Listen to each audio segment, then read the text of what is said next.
Good evening, comrades, and welcome back to Why Marx. Again, Tina is enjoying a well-earned break. This week we have, in part of our series on the development of a communist party, we have Lawrence Parker from Talking About Socialism, speaking in a personal capacity, and Jack Conrad of the Provisional Central Committee of the Communist Party of Great Britain. They'll be talking about the history of the Communist Party of Great Britain, founded in 1920. So, without further ado, Lawrence, over to you. Hi, thank you very much, Ian, and thank you for inviting me to speak. I'm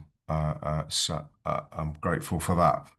Um, I did circulate an article to go with this talk, but it might have been slightly misleading in that I suppose that article probably more speaks to a debate that I'm having with Mike McNair in a few weeks' time, but some of it will be relevant. So we're here to talk about the old CPGB, the official CPGB that was founded in 1920. Um, and this talk, I'm really solely focusing on the foundation of the CPGB and the various splits and fusions and preceding organizations that went to make it. And like all these kind of talks, until you clear away a kind of whole heap of myths and preconceptions, you can't really understand very much about it. And so the point of this talk is not to give you a big heap of facts that you can get from most books. I am going to talk about some facts, obviously, because that's kind of inevitable. But I'm going to try and encourage you to have your own thoughts on the topic and to develop your own kind of critical understanding. Because often the things you're told about the early CPGB, particularly by various far left organisations and sects, it is very often it's wrong, misconceived, and it's been put together for kind of very instrumental reasons, whatever their theory is about it. So hopefully I can clear away a few of those kind of myths, and so hopefully think about this topic a little bit afresh. Um, so I'm going to begin by looking at a CPG journal called The Communist, which was their first paper. And in the aftermath of the CPGB's kind of founding or fusion congress in August 1920, the leading figures of the various groups that had come together to form the CPGB, and most of the people involved in these particular articles in the Communists were members of the kind of the biggest organisations that were involved in the fusion of the CPGB, the British Socialist Party, which is called BSP, and also the Communist Unity Group, which was a split from the De-Leonist Socialist Labour Party. They'd actually split the comrades in the Communist Unity Group had split away from what was the SLP because of its sectarian attitude to the fusion negotiations around the early CPGB. But these comrades gave their impressions to the Communist Journal, and there was a big article which was really quite long articles actually saying what these comrades thought about what they'd done and what they'd achieved and how the Congress had kind of gone. Now, it's fair to say the early kind of this founding Congress of the CPGB, there was a controversial debate and a very, very close vote on the main issue that kind of was the issue of controversy at the founding Congress, whether the CPGB should affiliate to the Labour Party. And the vote in favour of affiliation was a close vote, but that was in favour. And so there were some losers on this side, which was the communist, particularly the Communist Unity Group comrades. They'd lost the debate and they'd lost the vote. So there was some recognition from them as losers that they'd really would rather have preferred that the debate had gone the other way and that the early CPGB hadn't have voted to affiliate to the Labour Party.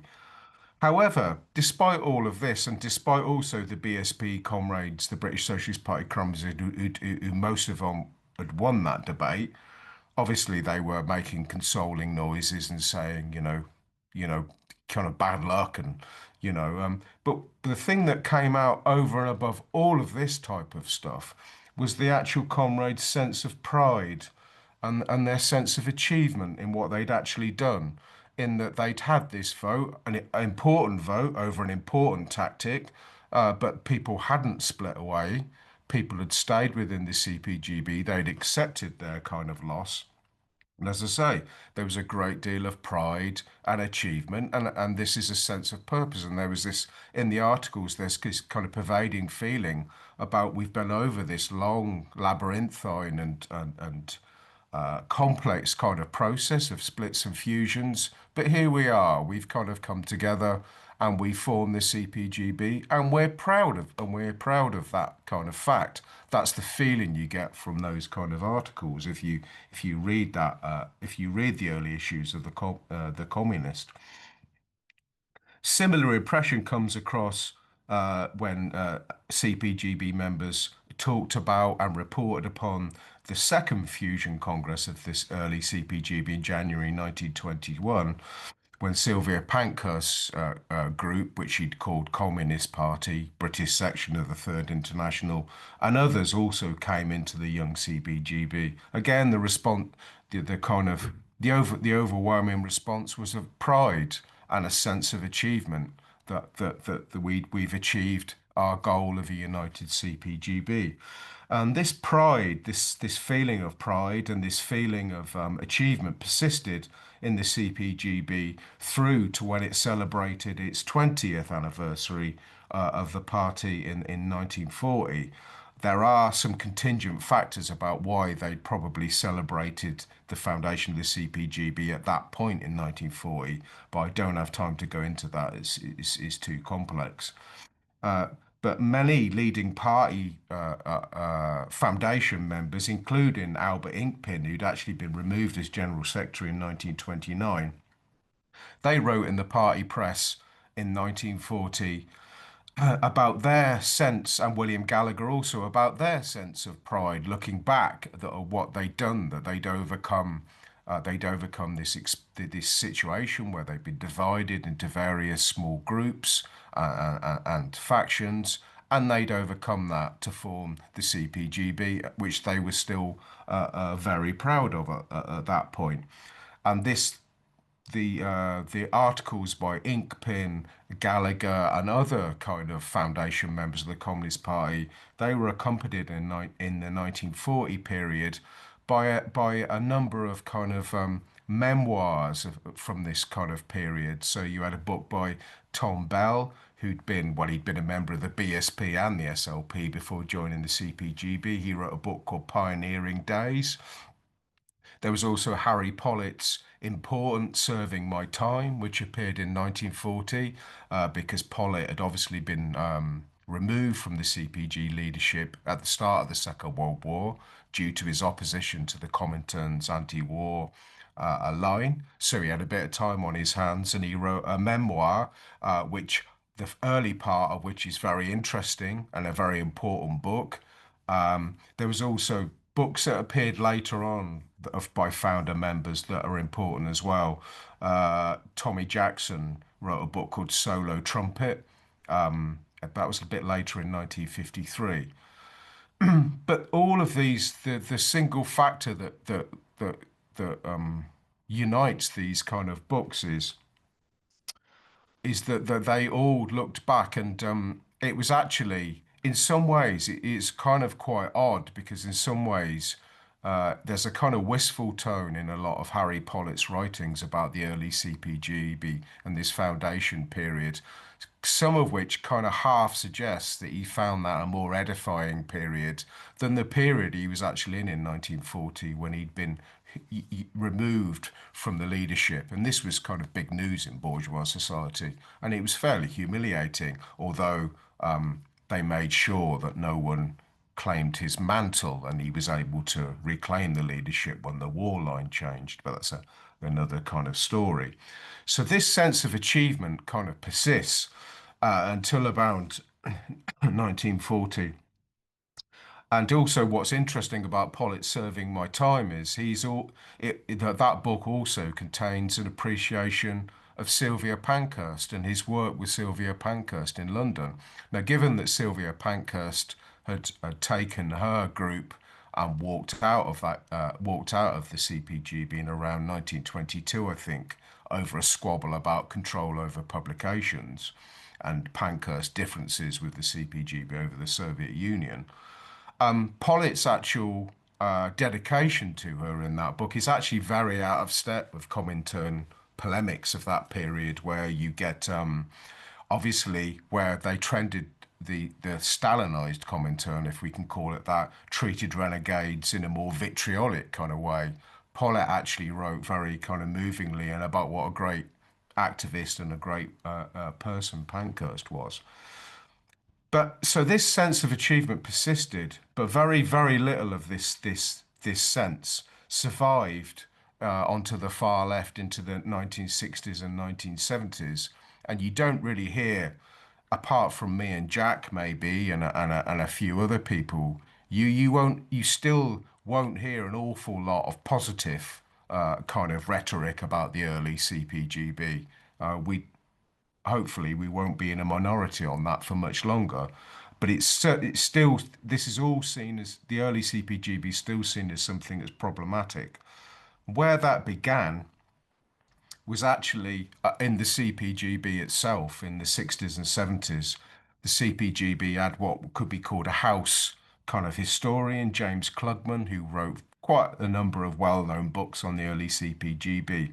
And he established a method on the basis that the CPGB as an organisation had been drifting to the had been well not drifting had been lurching to the right for a long period, and it had a programme, the British Road to Socialism, that was the kind of antithesis of the early CPGB. The early CPG was in favour of revolution and was not in favour of a parliamentary road to socialism. By 1950, the CPGB was in favour of that. So therefore, it looked with the later CPGB of the post-war era, began to look on the early CPGB with a slight air of embarrassment.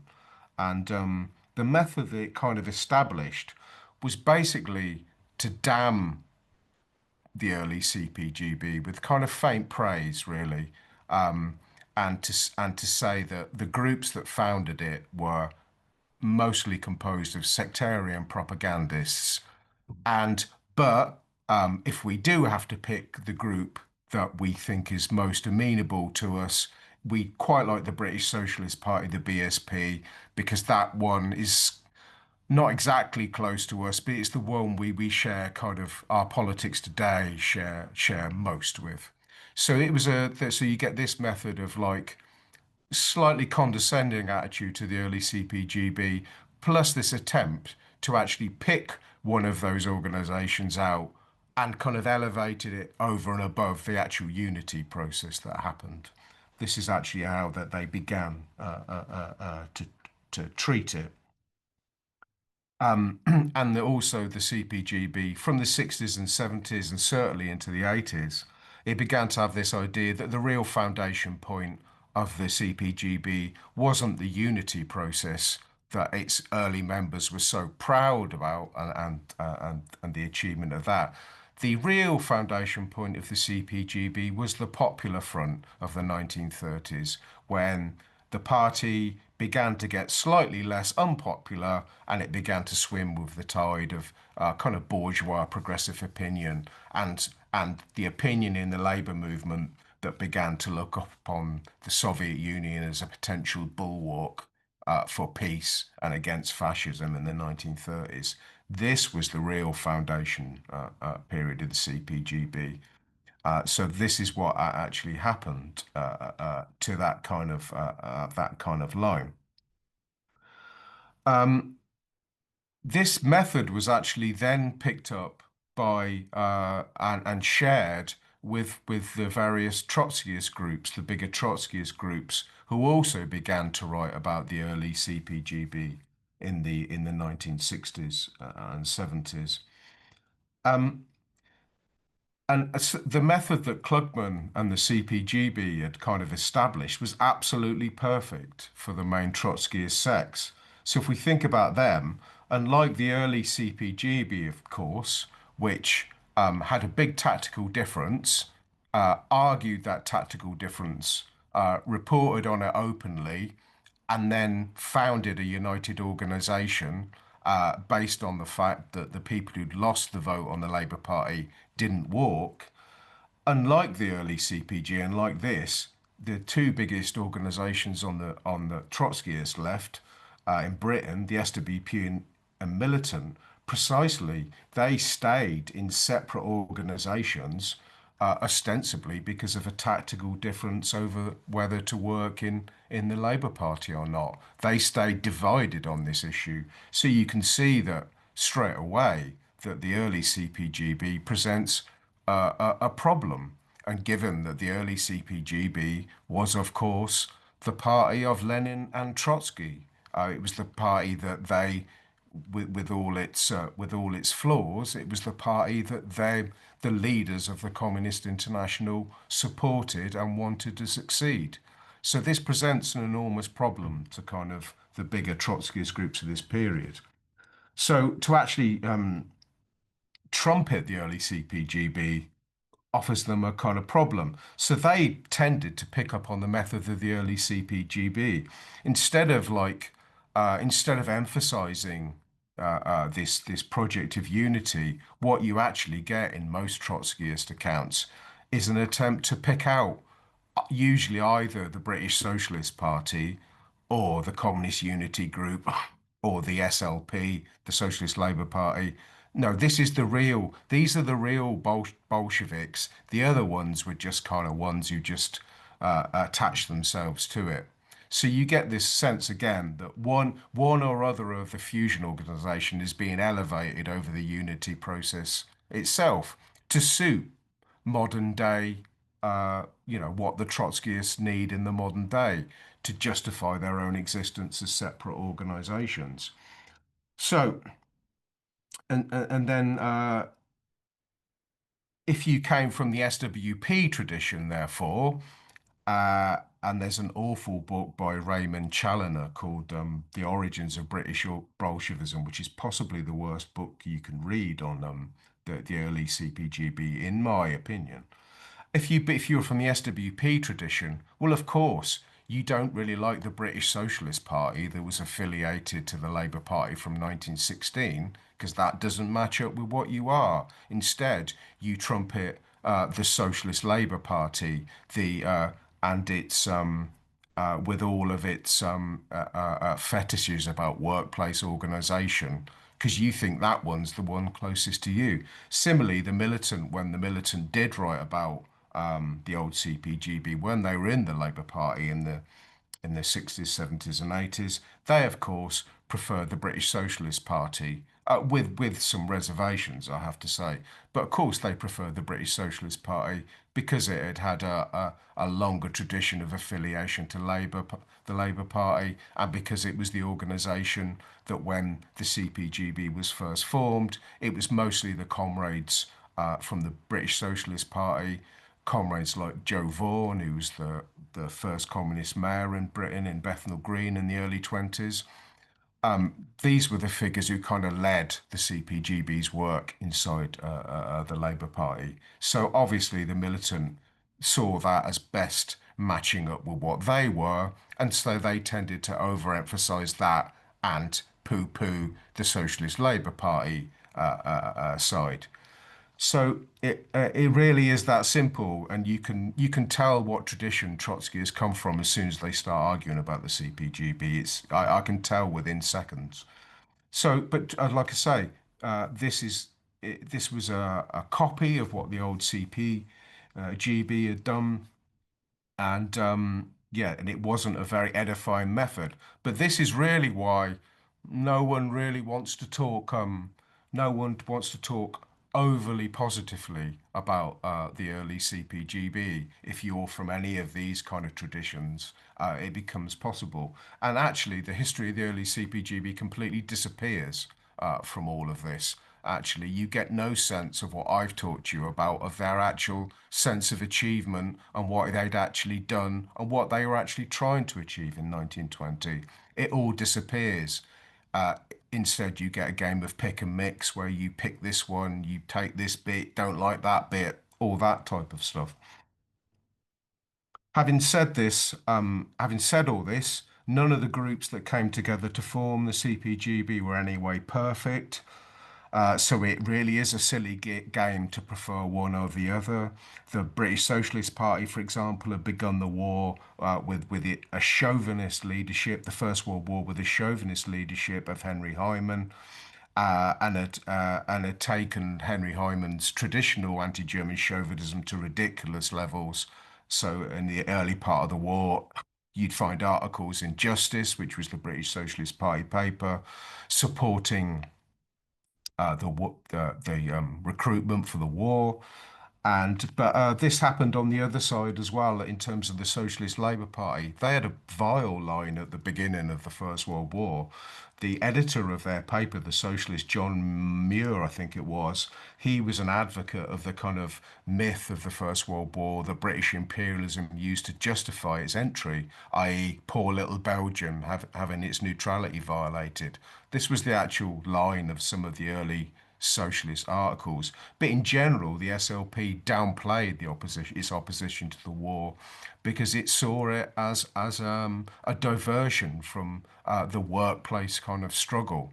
So also Pankhurst was an opponent. Sylvia Pankhurst was an opponent of the war, but she in East London, she downplayed her opposition to the war in the early stages.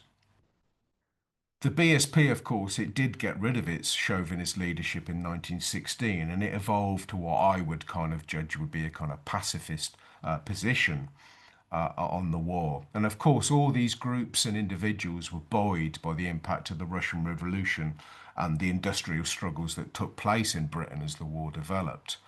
But what I'm trying to illustrate is all these groups had huge warts and we're a very long distance from kind of Bolshevik kind of politics on the war of, I don't know, the main enemy is at home or turn the imperialist war into a civil war. That wasn't on these groups' agendas. However, these groups were on a journey, and that journey was mostly positive. Um, the BSP had begun to deal with some of its sectarianism. Uh, uh, the BSP anti-war comrades also kicked out their chauvinist leadership in 1916 and produced a new paper called The Call, which was much better than whatever Justice had been during the war. And the SLP also, um, sections of the SLP had begun to realize that their leadership was completely sectarian and that if they actually wanted to get together and form a proper communist party, they'd have to break with it. So what you're talking about, which I'm having to sum this up very quickly, is a whole set of groups which weren't perfect, which we can't idolize and we can't make a fetish of any of these kind of groups. But they were going on a journey in an era of war and revolution. And these groups, you could say, were being imperfectly forged in an era of war and revolution. And so therefore they were going on a real journey, and their journey was a positive one because they came together to form the CPGB and they broke with their earlier practices. So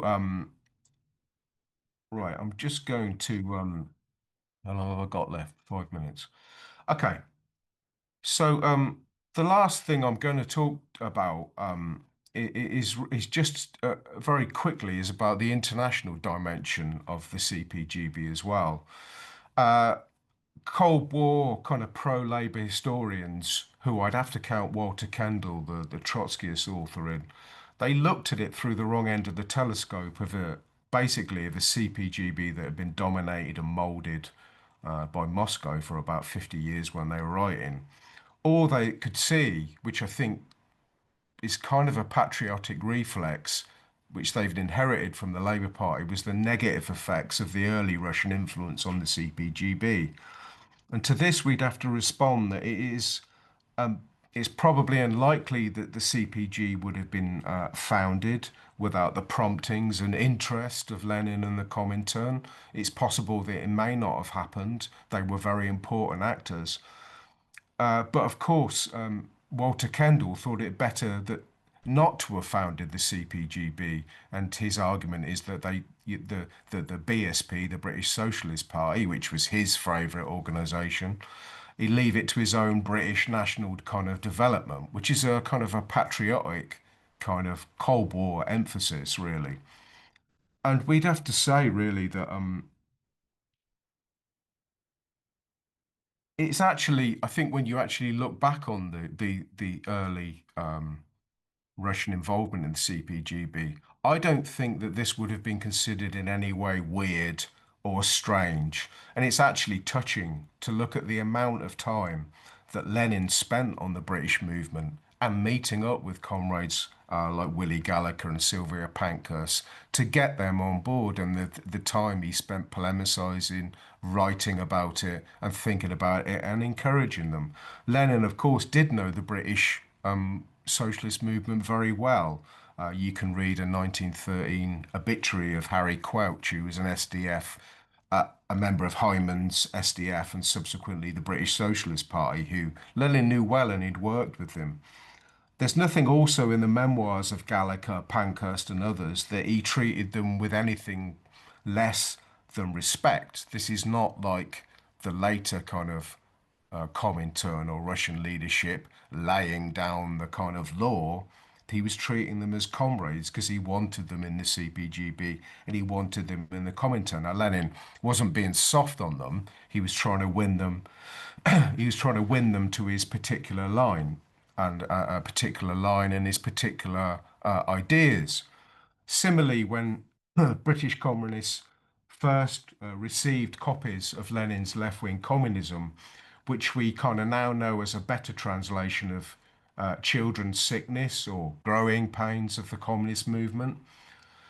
When the British comrades first received this and started to review it in the pages of the Communist, William McLean and others, they did not treat Lenin as some kind of living saint, or they didn't treat him as he was later canonized in under Leninism.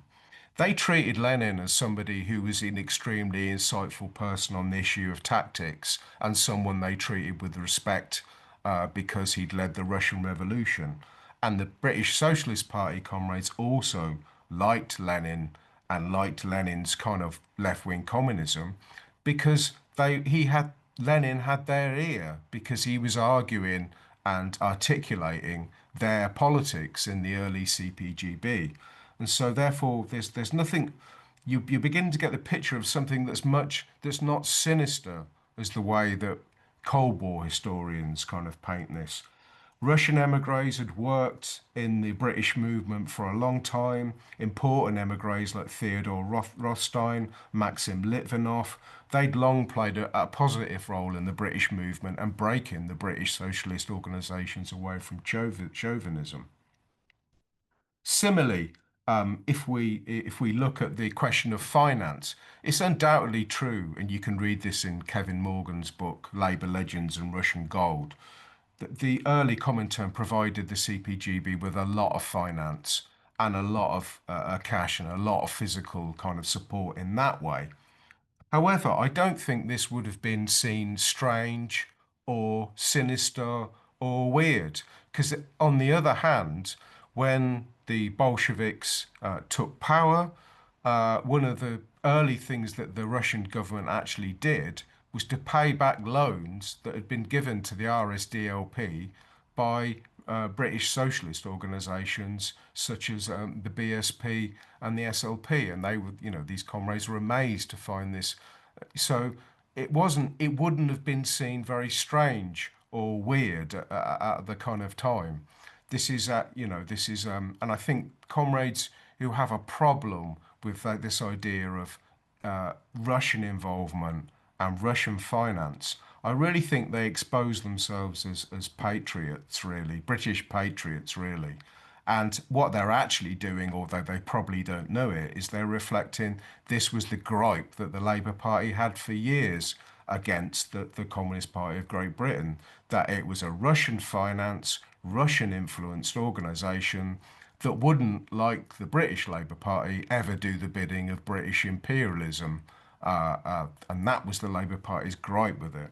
So I think we have to recast the positive international influence on it.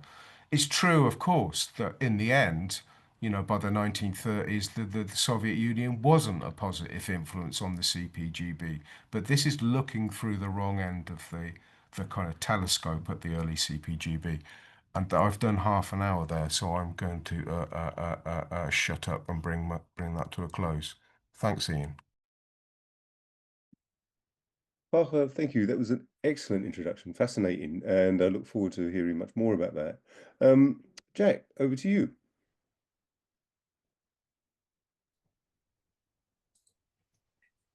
Yeah, thanks for that, Lawrence.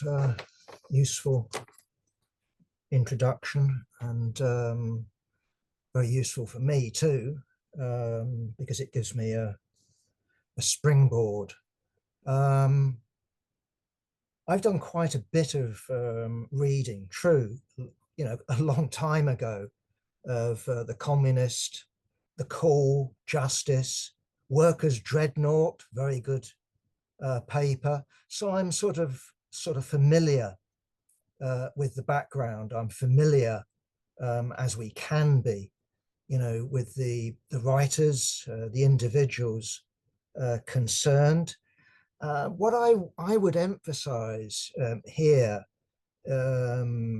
is how should I put it, the thunderclap, the impact of both Russian revolutions, both February and October.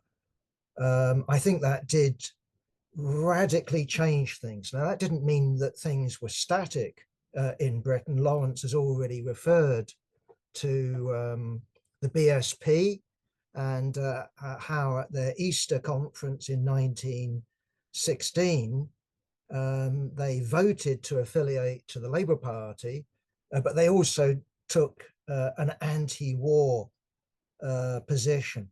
My understanding, Lawrence, and I suspect you're better read than I am, was that Hyman wasn't kicked out. He walked, and he formed, from our point of view now, rather unfortunately named National Socialist Party. Also, I'd just like to emphasize another thing, which I certainly found inspirational in terms of my political career, is that the vote in Easter 1916 to take an anti-war position was something that was long fought for. Again, I don't know, Lawrence. You most likely know the dates better, but the call wasn't founded in 1916 with the victory of one side. This was founded as an unofficial paper that fought the chauvinism of Heinemann and Justice, and won after a 2-year struggle. Worthwhile pointing out, by the way, that I suppose, like with a lot of social imperialist publications, it had quite a weird view of the world. I can't remember whether it went on about poor little Belgium, but I certainly know with Henry Hyman, the leader of the BSP, is he talked about his comrades in Germany, and no surprise, the comrades were Liebknecht and Luxembourg. These are the people that he looked at, because they too were against Germany, Prussian militarism. So he was full of enthusiasm for them. But yes, he thought that a victory for Britain, that would be a victory for civilization. And of course, what was embarrassing for such comrades was the fact that their imperialism was allied to Tsarism. That was something that they had a lot of difficulty in explaining. Yeah, I liked Lawrence's take on Lenin. I've read my Willie Gallagher, when he traveled to Moscow, I think with Sylvia Pankhurst, over waters. I think it was Var, Norway. Either way, I can remember the description of their discussions with Lenin, but I can also remember, and this sort of reinforces what Lawrence was saying, I can remember reading the accounts of the first Congress over that weekend, July the 31st to August the 1st. And in particular, what struck me in terms of the vote was its narrowness, because yes, you had Lenin banging away about overcoming sectarianism, using all tactics. There was an overwhelming vote to participate in parliamentary elections. This was something that Sylvia Pankhurst had objected to and kept her out of the founding Congress. But when it came to the debate, some of them were quoting Lenin, but also what I was struck by is BSP comrades saying that the Labour Party corrupted, and you had them getting up and say, I should know because I'm a member. And so this wasn't just a defeat, in terms of this narrow vote for the former comrades of the Socialist Labour Party, the Communist Unity Group. This was a defeat for quite a sizable slice of the BSP that wasn't persuaded by Lenin, but had been persuaded by their first-hand experience of actually being in the Labour Party and sometimes actually being Labour Party councillors and the like. Again, small point, I again might be wrong here, and I'm not claiming anything big here. My understanding with Sylvia Pankhurst is she kept out, and it was her comrades that joined at the second Congress, and she didn't. And I think there was a dispute between her and her comrades about the ownership of Workers' Dreadnought, and I think she insisted on keeping ownership for herself. But I can echo what Lawrence said about Pankhurst. She was a tireless fighter. She was one of the comrades, along with Harry Pollitt, that was responsible for the Jolly George winning the working class in Britain to threaten a general strike if this boat was, how should I put it, loaded with British munitions in order to go to Poland. And I can also add that having read, the Socialist, the Communist Unity Group, the Core, Justice, that the best written paper on the left at the time, I don't agree with the political line, but the best written paper, in my humble opinion, was the Workers' Dreadnought, not least the articles by Sylvia Pankhurst. She was an outstanding journalist as well as an activist. Again, just sort of reinforcing, this isn't a double act, by the way, but reinforcing what Lawrence was saying. I need to take you back to the days way before the internet, when I was very young, and I didn't have a party background. I was, how should I put it, someone who came in very green, very raw. And I was struck, I can't remember the date that Klugman's volumes were published. I think they might have been late 60s. I'm not sure. Either 69. way, okay, yeah, exactly. Either way, when I got hold of them as a member of the Young Communist League, a very young member of the Young Communist League, he was reproducing resolutions from 1920, 1921, 1922. And I was just struck. I was just struck by, I like this stuff.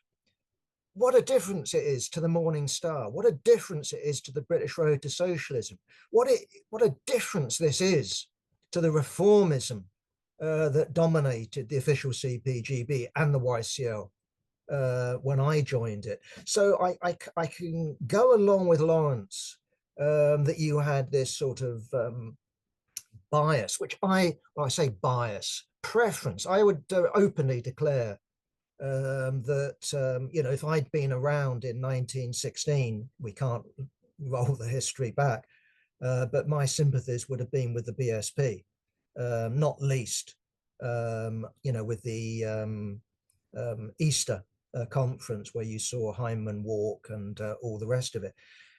Nonetheless, yes, I too agree that there are too many comrades on the left that look fondly, for their own reasons that Lawrence has described, in particular at the Socialist Labour Party. I just think that's a fundamental mistake. If you want to be a syndicalist, fair enough. Of course, that will be the organisation that you look to. But I also think it's worthwhile saying that the BSP, and I know more about the BSP, I suppose, than I do about the SLP. How should I put it? Was no sect. So you can certainly say that Henry Hyman was a chauvinist. There's no doubt about that. It's worthwhile looking, though, at his line on the Boer War, for example, not because it was had anything to write home about, quite the opposite. Although he opposed it on the basis of this is Jewish money. Britain is being motivated by Jewish finance capital. What was noticeable, and you can read it in Justice, the official paper that he financed, is that in East London, you had comrades like Lawrence has already mentioned him, Theodore Rothstein, right? And a lot of others. I mean, it was a Jewish area. It was a strong area for the Social Democratic Federation, which became the BSP, protesting at what they saw as a primitive, backward form of socialism. They didn't use the phrase socialism of fools, but it was that sort of attitude. They were sort of not condescending to old Henry Hyman, but their tone wasn't aggressive. It was more sympathetic that he hadn't got over this, how should I put it, malady, this sort of backward attitude. But the point I'm really emphasizing here is they had a healthy, relatively speaking, internal life that found its expression in the press, in Justice. And I presume that would have been blocked. I'm only guessing. Lawrence, you'll have to tell me if I'm wrong. Either way, you had the launch of The Call, which was an oppositionist paper that won the day in terms of the argument and won the majority of delegates. And as I said, my understanding was that Hyman walked. I don't know with how many. I don't know how many stayed. I don't know how many were changed. Either way, compared with most of the modern left, the BSP and before it, the SDF had a relatively healthy internal life, and it found its expression externally.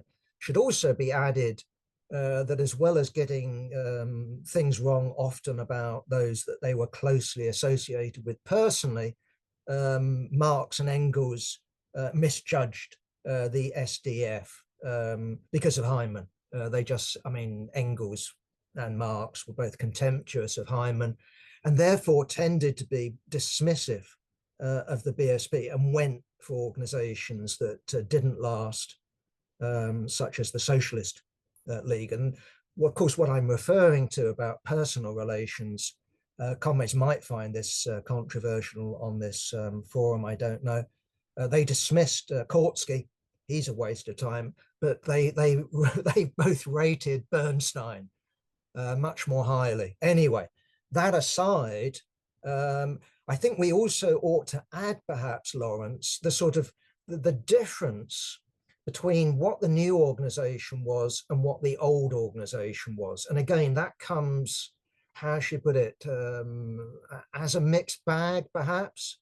But some writers sort of, mourn the formation of the CPGB, because I think the official membership figures when they came to count it were something like 2,000. And if you add up what went in, it wasn't more than the sum of its parts in terms of membership. I think the BSP, for example, claimed 10,000. I take that figure myself, at the same level as the claims of the SWP having 5,000 members. I don't know what the SPEW organization claims at the moment. But the fact of the matter is that if you take these 2,000 people, they really were rooted in the working class. They were rooted in the Labour Party. They were rooted in industry. They were rooted in the communities that they lived in. They really were,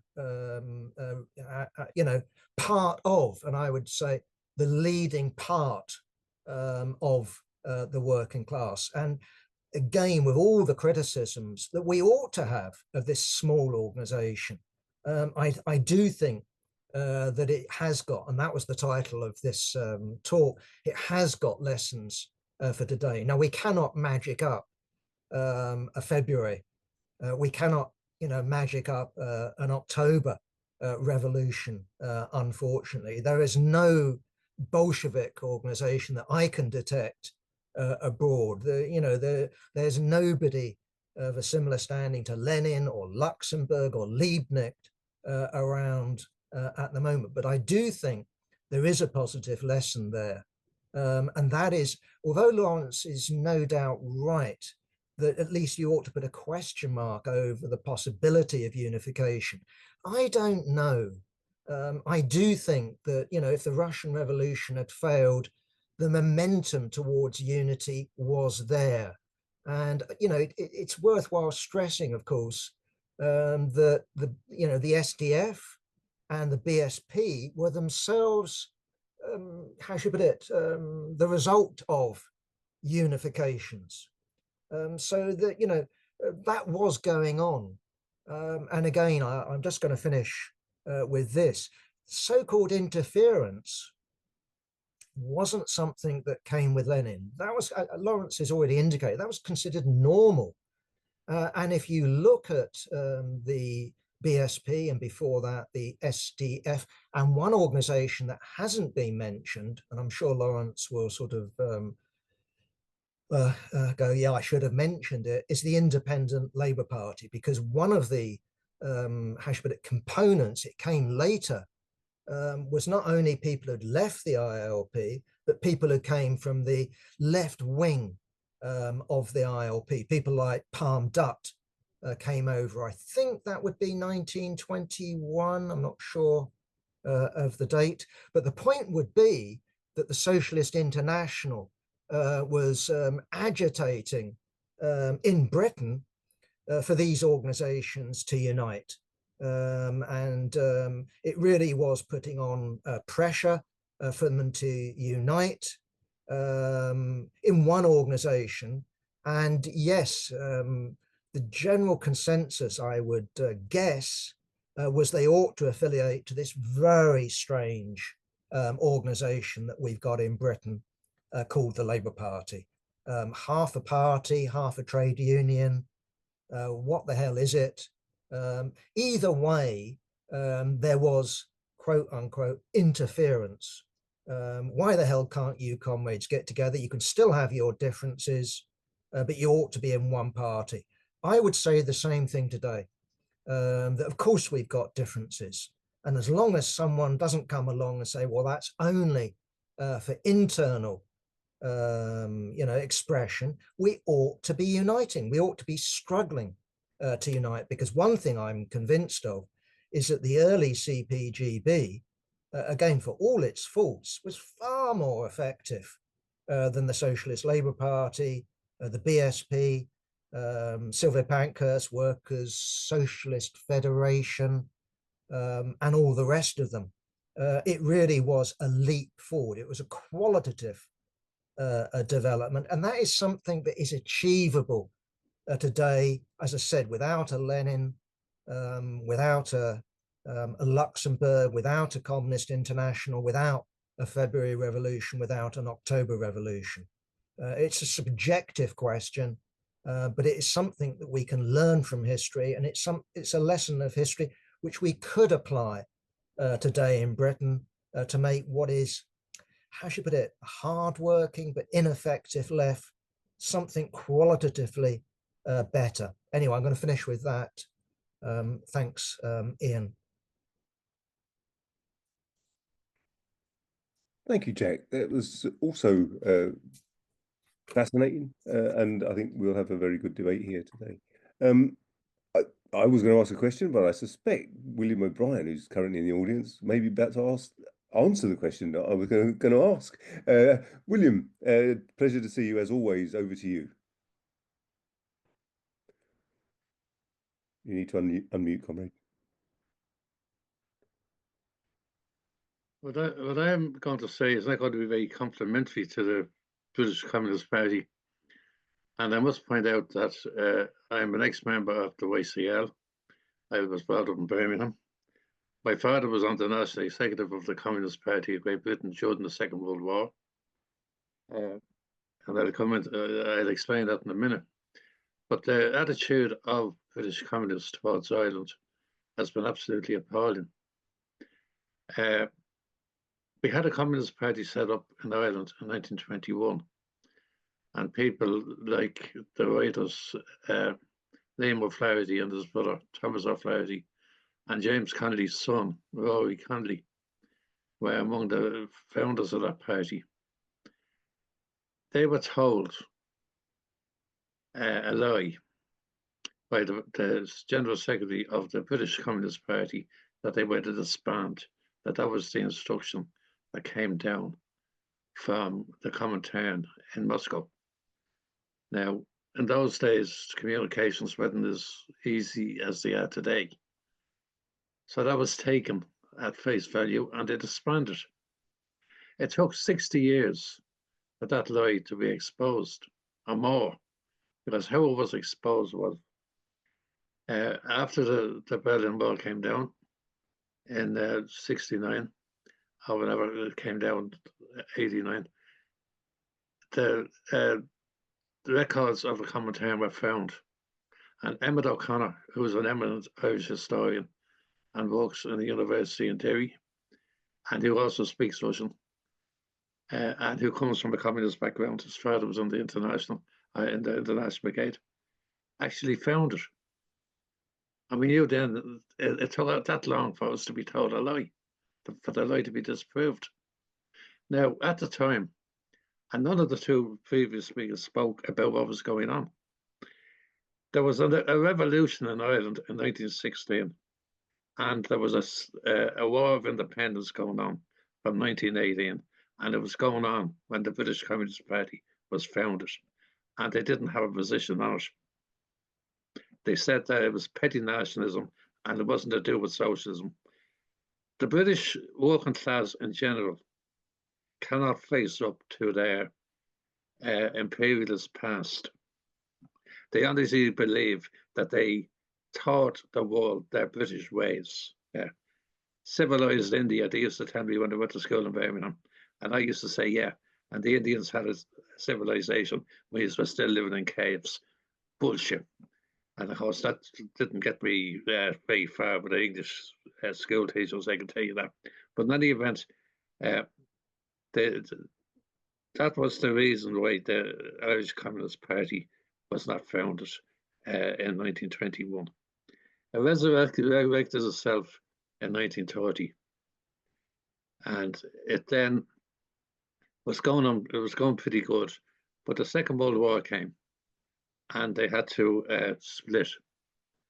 They decided that they would create two communist parties, one in the occupied zone, which would be known as the Communist Party of Northern Ireland, and one in the Free State, which would be known as the Workers' Party. They were supporting the Russians after their Barbarossa. Now, before that, they didn't. Before that, they were looking for neutrality. they tell you that one of the leading lights, Betty Sinclair, was jailed for organising strikes when she wasn't. She was jailed for giving out leaflets to encourage disaffection, and that changed overnight when Barbarossa came around. Now, to get back to the First World War, the Irish delegation that went, and last week a fellow said that they met in Copenhagen. I checked it out this week. They met in Stuttgart, and all the socialist parties in Europe in 1912 took a vote that if an imperialist war was created between two imperialist powers, Germany and Britain, that they would cause a general strike in the two countries and prevent the working class from killing each other. Only two nations that voted for that, two delegations that voted for that, honoured that. One was the Russians under Lenin, and the other was the Irish. Now, Connolly didn't attend that, and neither did Larkin. A man called Carl O'Shannon led the Irish delegation on that. Now, we honoured that. The British left, got jingoistical, and started wrapping the Union Jack around them. The Union Jack that we call the Bush's apron. And they were calling it chauvinism, and it was particularly among the Labour Party. When the 1916 Rising took place, it was the Labour Party that was pushing for the execution of the leaders of that rebellion. That's when it was quite clear that the Irish were fighting for their own independence and were fighting British imperialism. It was regarded as treachery and dividing the working classes between Ireland and Britain. Load of bullshit, as there was never any unity between the Irish working classes. Now, in the Second World War, after Barbarossa, the Communist parties in Northern Ireland played a very good role, and it organised in the aircraft industry and in the shipbuilding industry, and they played a role that they would keep industrial disputes to a minimum, and that any disputes that were to be dealt with by arbitration, and the arbitration must be binding. Now, the Communist Party in that occupied zone, at the end of the war, when they had the election for the storming Parliament, ended up getting 12,000 votes, which was an enormous amount of votes under a Communist Party ticket. And they would have been from former Unionist votes, because it was the Unionist part. And now that's ignored as well. At the moment, there's two Communist parties now, and they split. One is called the Communist Party of Ireland, and the other is called the Irish Communist Party. Now, the Irish Communist Party is actually led by an Englishwoman called Linda Walker from Sheffield. Now, as far as I'm concerned, she is a jingoistic Brit. She is disgraceful. When in '69, when the civil rights movement and got off the ground, and in August '69, in the second week in August '69, when the city of Derry was being attacked by Unionist sectarian forces, the Communist Party of Great Britain was holding their annual conference, and they actually passed a resolution calling for the British Army to intervene. Now, the British Army did intervene, and they stopped the rioting. But then it wasn't very long before they turned on the rioters, and they were slaughtered and murdered. And we have the British Communist Party have never led any anti-imperialist struggle in any British colony. Now, there's a very strong Irish connection in the British Communist Party, known as the Connolly Association. And Desmond Graves, who was from his people, he was a Scouser himself from Liverpool, but both his parents were from County Antrim. They were Methodists, and he was from a very religious family, but he had very good politics, and he was actually the architect of the civil rights movement. It was a real reformist sort of a thing, we won't go for the national question. We'll go for, the first thing is, we'll go for civil rights, because nationalists and Catholics weren't getting houses, they weren't getting jobs, and it was blatant discrimination. And he exposed all that, and he exposed it in great detail. And that's what that led to the peaceful marches that were attacked again. And Wilson was in power at the time, the British Labour Party, and Wilson used to boast that he represented more Irish people in the British Parliament than any Irish member of Parliament represented in the Irish Parliament. And it could very well, that could very well have been true, because he was the MP for Huyton in Liverpool. And in the 1918 election, an Irish nationalist was elected in Huyton, in Liverpool. So he did have a great knowledge. Wilson had a very good understanding of Ireland, but he still was an Englishman when they boiled down the brass tacks, and he put in the South and the army, and the army would have for the next 30 years, murdering and slaughtering the Irish, and that's what they were doing. Now, about the anti-imperialist struggle was never discussed in the British Communist Party. You want about Sylvia Pankhurst. The excuse is given that she wouldn't hand over her magazine, the Dreadnought, to the control of the party. She wouldn't do that, but that wasn't the main reason she left. She left because they didn't have an anti-imperialist stand. Also, John Maclean, who was a Scottish communist, John Maclean was had an excellent position on the British Empire, and he wanted the independence of Scotland. He was refused entry. Now, Willie Gallagher, who was actually Irish, if the truth's known, both his parents were Irish, and both his parents landed up in Scotland, in Glasgow, not being even able to speak English when they arrived. Now, he had very, very strong Irish connections, but he still ran with the jingoists, and that's what he done. Now, there was another man who was kindly handed over the command of the Irish Revolution to a fellow called Sean McLaughlin. Sean McLaughlin couldn't possibly join the British Communist Party because they hadn't got an anti-imperialist line. Now, when my father was in it, he was in it because at the end, during the Second World War, at the beginning of it, they set up, the British set up a contingent of Irishmen. 500 were in it, and they were exempt from conscription, but they used to have to go and do all the nasty work, and they'd be walking in among unexploded bombs on buildings ready to fall down. They were building workers, and they had to be ready to move. They had to have their bags packed every day and left at the digs. Like my father actually went on the back of a lorry from Surrey up to Warrington in the middle of winter, because that's how they had to do it. Now, he also had, it wasn't all the work, there was fun as well. He actually played cricket for Surrey, and he played rugby union for St. Helens in the 1 year. Now, that's the way the war was on. They had to make up teams, and they'd come onto the site and they'd say, anyone can play this, anyone can play that. And you'd volunteer. You always get a load of drink afterwards. And so they done all that. So now he actually then, he was one of the representatives. The man who who they put in charge was a man called Bill Scott. Now, Bill Scott was the first Irish volunteer to the International Brigade. He went from London to Paris, where he met Marshal Tito.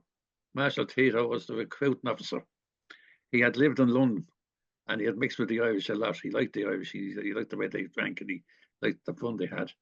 And he knew them. Now, Bill managed to get himself a sailor's pass from the Sailors Union, and he went to Paris. Now, the Irish had then set up their own battalion, the Connolly Column, to go to the Spanish Civil War. Then the Spanish put them into an English-speaking group, which was known as the Oliver Cromwell Brigade. Now, that was like a red flag to a bull, as far as the Irish were concerned, the Oliver Cromwell Brigade. right? There was absolute killing between the Irish and the British brigadistas. So much so that the Irish took up guns ready to shoot them. Then the Irish found that one of the British, one of the leaders of the British, a fellow called Natal, was actually an ex-Black and Tan who had murdered the Lord Mayor of Limerick. They held him, they court-martialed him, and they sentenced him to death. And they asked the Spanish for permission to shoot him, and they said no. They needed him for training. Then they found out another fellow was an ex-Black and Tan. So that gives you an idea what kind of people are on the British left. They can't move 1 inch away from the jingoistic chauvinism. They just cannot do it, no matter how hard they try. Now, in the end, we have now got a communist party in Ireland. We have two, but unfortunately, we didn't get off the ground. And it's the people who are to blame for that are the British, the CPGB. They're to blame for that. The Irish made a great contribution to the British working class. You know, when you have a look at fellows like that chap that's in the Lynch, Mick Lynch. Mick Lynch, when they asked him who his hero was, he said James Connolly. And the reporter said, who? James Connolly. Oh, he said, you probably never heard of him, but he's my hero, right? Now, that's the kind of people that we have. And we made a major contribution, which is ignored, but you just cannot face up to your own imperialist past. I'm sorry. So I don't know whether you agree with all that. You probably don't. Thank you, William. It's always a pleasure to listen to you. Comrades, William has had the floor. No one else has put their hands up. The question I wanted to ask was actually rather simpler, which was that given the changes that took place with chauvinists being walking or moving out of the organisations that went to form on the CPGB was in 1916. What was the impact of the Easter Uprising? Comrades, Ant, over to you. You need to unmute yourself, comrade. Right. Yes. Yes, sir, I can hear you. Yes. I've got the video, everything's all there, right? Yeah. Okay. I suppose much of what I've got to say is around the topic. I'm not sure if I'm directly. Well, yeah, I think it's directly relevant actually. I think the whole problem was, you know, the whole issue here is. Well, essentially, it's a failure of the world revolution. So looking at 1920, 1921, I think you know that's the point in time whereby what I would say with the counter revolution began. So I'm going to say that Lenin was a revolutionary. Lenin made an enormous contribution, his opposition to the imperialist war, the April Theses, swinging the party behind revolution. But no one could overcome the issue of an isolated revolution in a backwards area. And I think essentially there were only two options. When you distill it all down, and the two options were admission of defeat, which I think would have been the better option myself. I think admission of defeat would have been the better option. The other option is what actually transpired, and Lenin went over to the capitalist camp. He didn't realize it. He saw it all as it was all a question, a process, grasping at straws. But I think at the end he did recognize what was happening, but he was almost on his deathbed, and by that time it was too late. I would say that you know, as regard the CPGB, well, the problem being is that Lenin's influence or was entirely, it wasn't helpful. It wasn't helpful.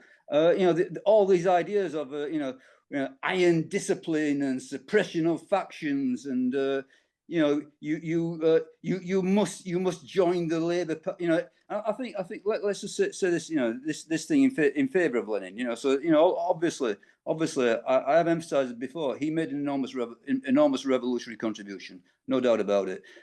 You know, but Lenin did not see the Labour Party as being something positive for the working class. You know, Lenin did not think that, you know, the participation in the Labour Party or the election of a Labour Party was something good for the working class. He merely saw that it would serve to expose the real nature of the Labour Party if it was helped into power.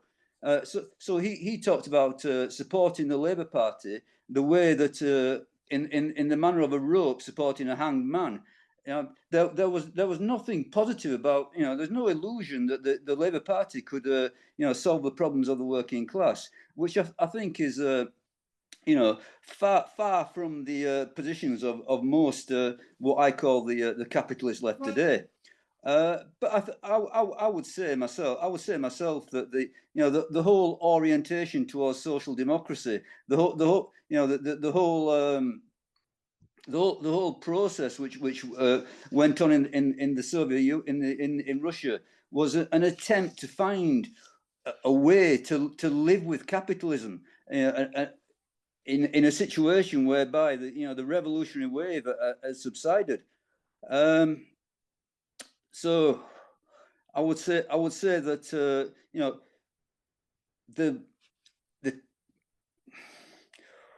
the two trends that were present at the outset, at the beginning of the Communist Party of Great Britain, the two trends of the two, I would say that the left, you know, for all its mistakes, you know, for all, you know, it was flawed, you know, so you know, I think that, you know, I think that Lenin was correct to say that we should participate in trade unions.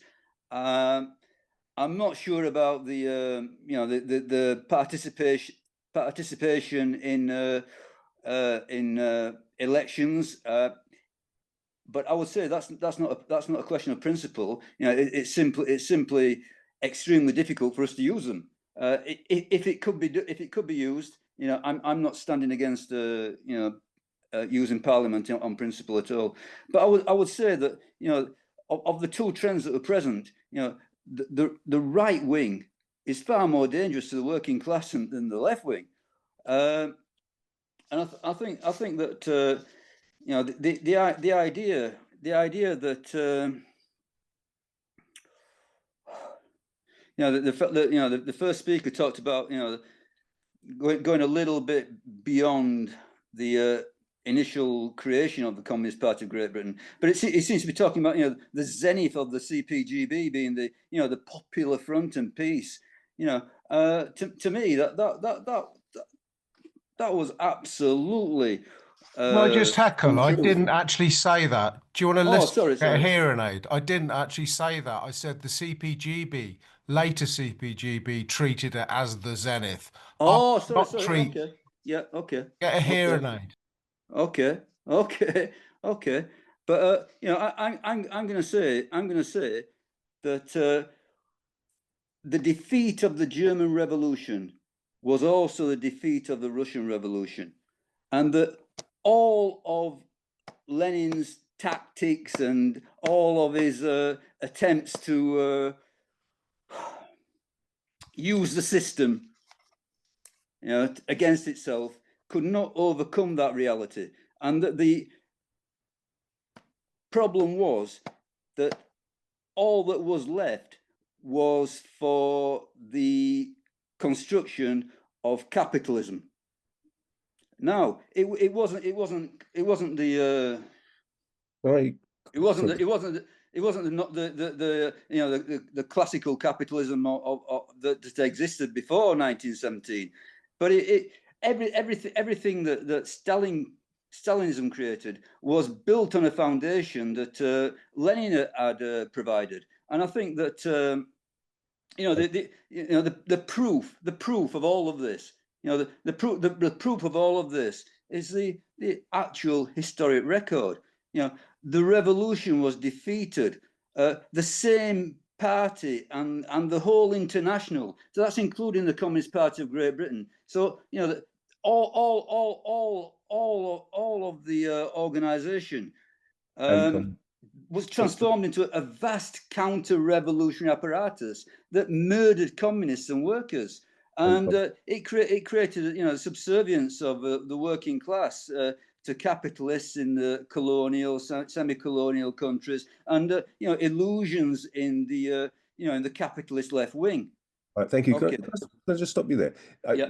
You can come back. I'm not. No, you're okay. I'm not stifling your contribution, but I do want to get some response from first Lawrence and then Jack, because there's been an awful lot of content in there. I would urge comrades to put their hands up and make other contributions, ask questions. Lawrence, over to you. Okay, well, I think both of the contributions so far have been a bit, well, I spoke about the dangers of. I just want to make it clear that I don't think the comrades seem to be even aware that they're listening to. We're talking about the formation of the CPGB in the in 1920. We're talking about this very early period, and we're being given quite long, kind of copious lectures. What I warned about is looking through the wrong end of the telescope. We all know what happened to the Communist International. We actually know that the CPGB, as it developed through into the 30s, 40s, 50s, we know that it was a fairly rotten organization. We're not suggesting that. We're looking at the early CPGB that was formed in 1920 and 21. We're not talking about, we do understand. And if you want horror stories about the CPGB as it became, I mean, I can certainly give you a few, and Jack will certainly give you plenty of it, because he had plenty of experience of it, because he was a member of it in the 60s, late 60s and 70s and 80s. So horror stories don't shock us. None of that kind of surprises us, but that's not really what this talk was about. We're actually looking at the early foundation years of the CPGB. And so if therefore when William starts up and says, well, the CPGB had a rotten imperialist kind of line on Ireland in the 1960s, well, I know that that was the case, but the early CPGB, I've got in front of me, I've got a CPG pamphlet called The Irish Crisis, which was from 1921, pamphlet by, and in that pamphlet, the early CPGB, it's a good pamphlet, and it discusses their support for the Republican movement. But the headline quote from it is, "The Communist Party of Great Britain hails the dauntless fight of the Irish Republicans in their successful struggle against the British government." So the evidence really is something else to what comrades actually want to look at. Secondly, on ants kind of stuff, well, I don't actually know who he's been listening to, and it just, to me, it just seems like, Ant, you just seem to be coming out with a stream of jargon. I don't know where I said in my opening talk that where I said the Labour Party will solve everybody's problems. I don't know who said that in the CPGB in the early 1920s. I mean, I just don't. I don't actually know who you're listening to on that type of thing. And then the other stuff you're talking about the collapse of the world revolution. Again, you're looking through this at the wrong end of the telescope. We're looking at the CPGB in its initial kind of foundation kind of years. The kind of collapse of the Russian Revolution and the changes that took place excuse me, the changes that took place in Russian society under Stalin in the late 20s, that's still kind of to come. Now, I'm sure that you can look at antecedents and things that didn't look quite right about the early CPGB, but you really need to be careful that we're not talking about, this is not a Stalinized kind of organization. This is not, it's not that at all. So it's very difficult for me to kind of deal with either William or Ant really, because I just think you're both looking through the wrong end of the telescope. And this is precisely the type of a methodology that I would say is kind of wrong. You've actually got to look at the CPGB, the early CPGB, in its historical context as it was at the time. It's very easy for me to it's very easy for people to just to say, well, yeah, it's done this at one point, so therefore I don't like any of it. But I think that that's kind of wrong. Things change over time. It's a kind of elementary point of Marxism. The CPGB's line on Ireland obviously deteriorated, right? And it wasn't, and by the time it came to the 1980s, 70s, and 80s, they certainly did not support the Irish Republicans. That's true, but that's not a problem of the CPGB in 1920 and 1921. Going back to the stuff that kind of uh, John was quite right to kind of Jack is quite right to pick me up on one thing. I didn't really have time to go into it, but the unity process around the early CPGB was something that had been begun, that something had begun. It was begun by the Second International, and there was lots of moves to by the Second International before the First World War to push the ILP, to push the BSP into being within the same organization, and that is actually how the BSP ended up affiliating to the Labour Party in 1916. This was something that had already been set in train before the war, at the prompting of the Second International. And the interesting thing about the BSP affiliated to the Labour Party in 1916 is, as I've read the reports from the time, it was completely uncontroversial. There's no kind of problem with it, because obviously the Labour Party at that point still saw itself as having a kind of a federal kind of organisation. And as I say, this was something that had been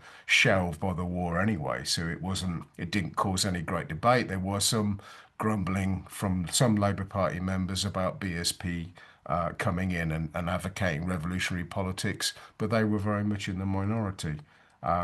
So yes, is a process that had been set in train, and so it's perfectly possible that if there'd have been no Russian Revolution, that these organizations would have carried on this path of kind of unity.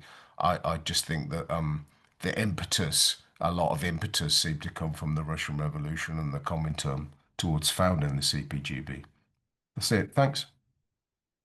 Thank you, Lawrence. I'll get a response from Jack, if that's okay, and then Owen has got his hand up, and so has Paul Fleurs, and so I'll bring them in after Jack's response.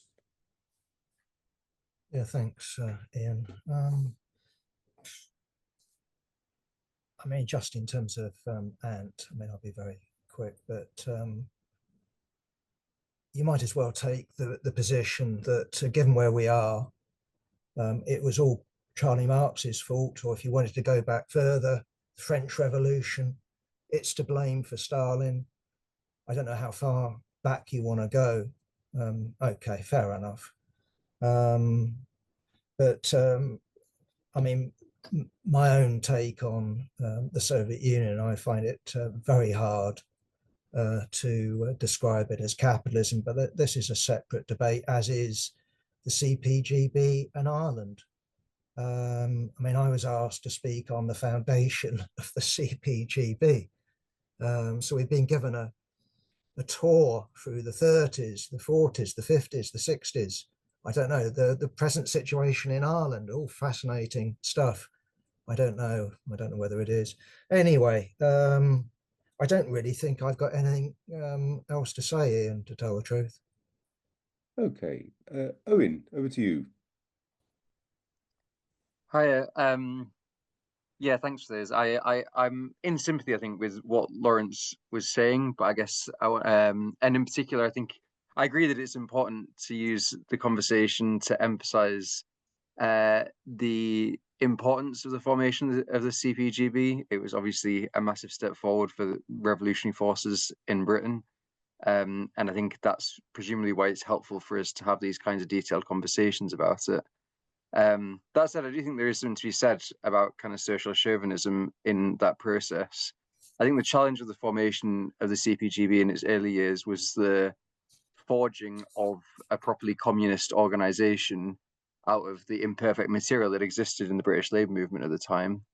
And it seems to me that an important part of that process was precisely the ironing out of chauvinistic ideas, which even affected some of the more heroic figures in the British Labour movement at the time. So, like, I've been reading recently around the Red Clydeside movement, and 1919 was obviously an important year for Labour militancy in Britain and elsewhere, but it was also a massive year for racial violence that also occurred at Clydeside and was championed by, and was even led by figures in the Seamen's Union. And Willie Gallagher was actually kind of implicated in the effort to direct some of the workers' anger at Black and Chinese seamen who were taking lower wages. And the effort then to forge out of those very good militant trade union leaders who nevertheless had these kind of nationalist and racial prejudices, to forge out of them like a revolutionary and communist party, that's an important contribution of the early Communist Party and a challenge for it. And it seems to me that this is precisely why I think Lawrence is right to emphasize the important role, the constructive role that the International was playing, and the Russian section played in pushing some of the early communist parties, not just in Britain. I know a similar process went on in the US, pushing them toward reckoning with precisely that problem of social chauvinism. And so that kind of draws me toward a bit of a question, I guess, for the speakers, which is, well, actually, I guess I have a few questions. One of them is about whether the important role that the International was playing at that time indicates to us that there is something to be said for what I think of as usually the Trotskyist argument, that any revolutionary organization needs to start as the organization of an international revolutionary party whose national sections are subordinated to that international center. It seems to me that there is actually quite a good argument for that, and precisely the experience of the British Communist Party seems to me to be a good case study for why it's important to have the international standpoint as the international organization as a starting point for national sections. So I wonder if there's something to be said for that kind of classic Trotskyist form of organization, seeking to, I guess, replicate the importance of the Comintern to that movement.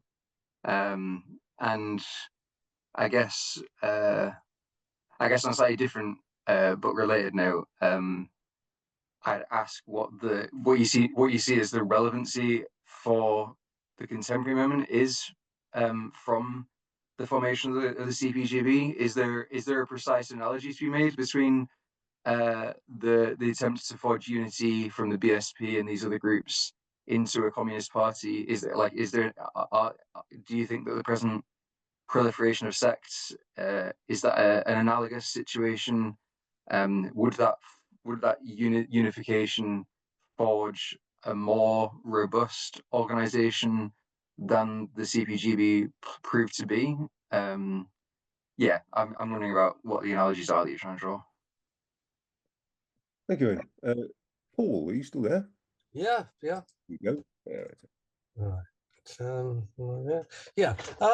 Just old Walter Kendall, who's mentioned earlier on by Lawrence. He's not a Trotskyist. He's was a Kautskian, a lifelong one, and he felt that the establishment of the Comintern basically enforced a template upon working class organisations, irrespective of the conditions pertaining in the country. conditions which pertaining in the young Soviet Republic at the time. This is 1920 with the 21 conditions. And this basically hamstrung the left from being able to unite in the respect of the conditions within each country, and basically there would be a division. He recognised there was a division within the working class institutions between those who supported the war and basically were pro-capitalist, and a left which would be much broader than what actually ended up in the communist parties themselves. Now, I don't accept everything that Walter said. In fact, I'm very critical of Walter's position in a lot of ways, but I think that he raised some interesting arguments. I'm putting together at the moment, I'm going through the proofs of the reissue of his revolutionary movement in Britain. It's going to be a Brill Haymarket job. So 18 months' time, there'll be an inexpensive paperback of it. But also there was the subordination, Walter sees it, of communist parties to the Soviet Republic, because he puts it perhaps a bit crudely in the sense of financial control, that the whole formation of the party in Britain, and by extension other parties,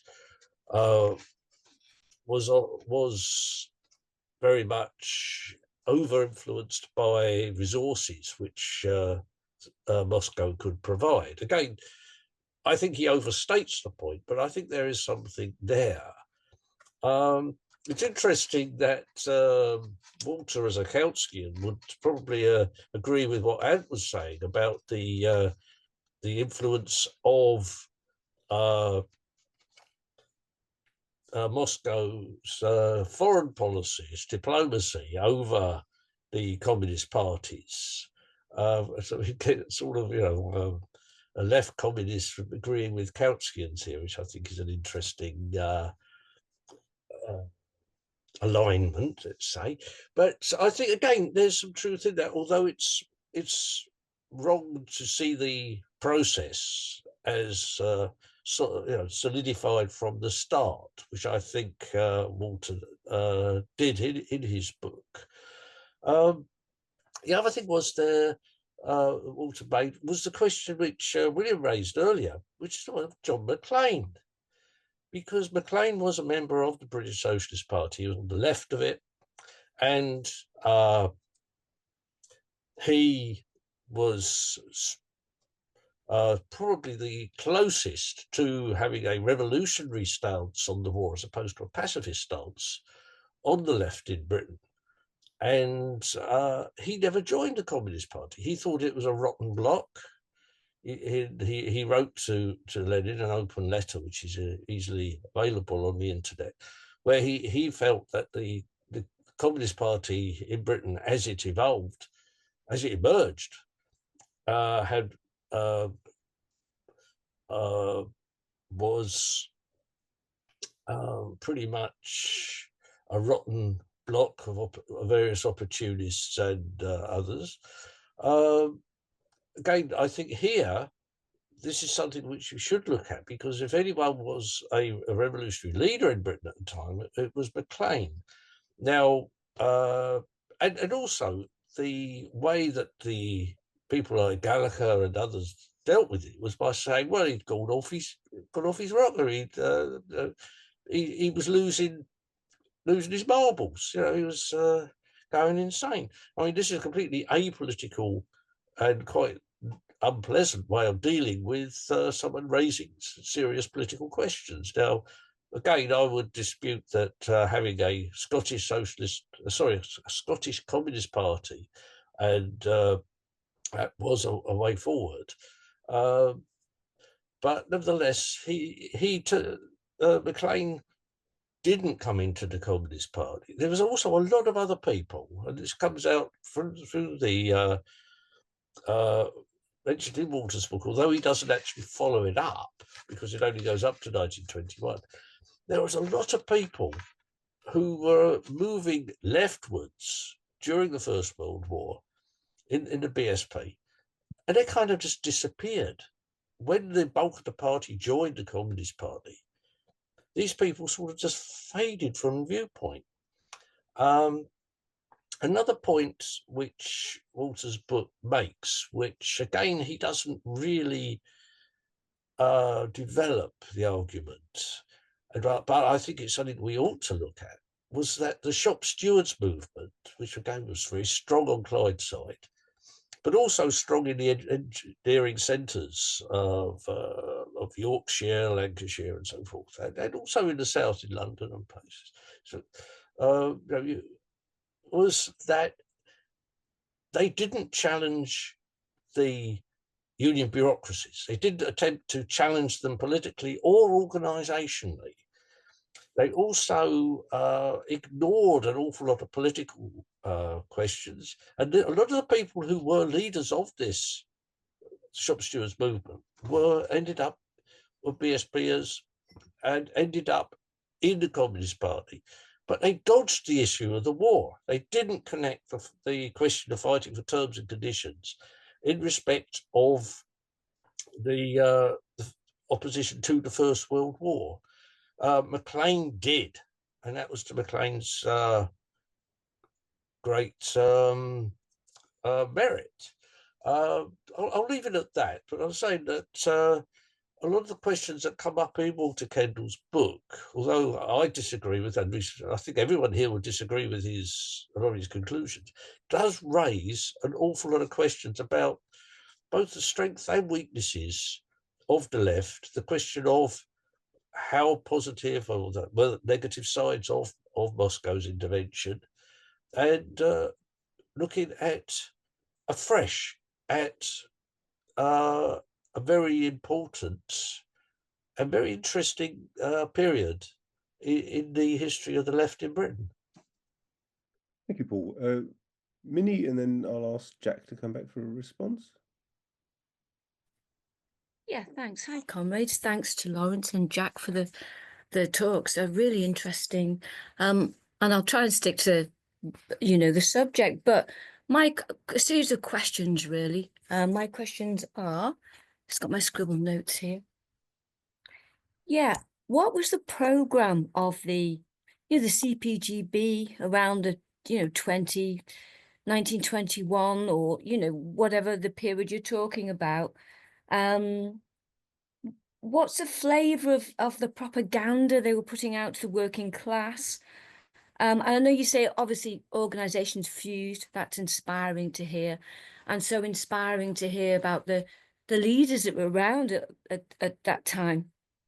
The calibre of the leaders, which we don't seem to have now. So a flavour of the propaganda. And did the party attract a lot of, individual members of the working class to join, members of the public just to come on board and join? And also I want to ask, what was the democratic structure within the CPGB at the time?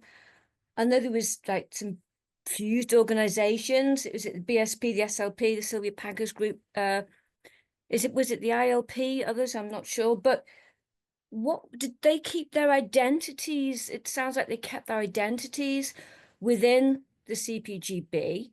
Was it a kind of umbrella with these other organizations coming in?